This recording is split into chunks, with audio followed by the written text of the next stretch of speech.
সাল্লাম বললেন, আল্লাহ আয়াগলিবুকান নাউম, আল্লাহ আপনার কি ঘুমে ধরে না? আল্লাহ বললেন, কোনো কথা বলা যাবে না, দুইটা গ্লাসের ভেতরে পানি নাও আর পানি ভর্তি গ্লাস নিয়ে তুর পাহাড়ের উপরে দাঁড়াও। সাইয়েদনা মুসা আলাইহিস সালাম দাঁড়ালেন। আল্লাহরে আবার জিজ্ঞেস করলেন, আল্লাহ আমি জিজ্ঞেস করলাম কি আর আপনি করতে বললেন কি? আল্লাহ বললেন, কথা বলো না, যা বলেছি তাই করো।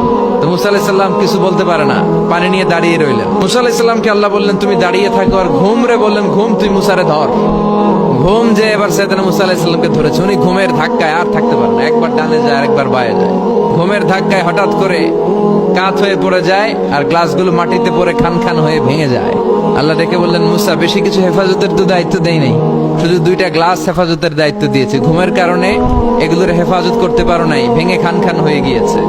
আমি যদি তোমাদের মতো ঘুমিয়ে যেতাম তাহলে পৃথিবীর সাথে সূর্য লেগে, সূর্যের সাথে চন্দ্র লেগে গোটা মহাবিশ্বটা এভাবে গ্লাসের টুকরার মতো খান খান হয়ে যেত রে মুসা।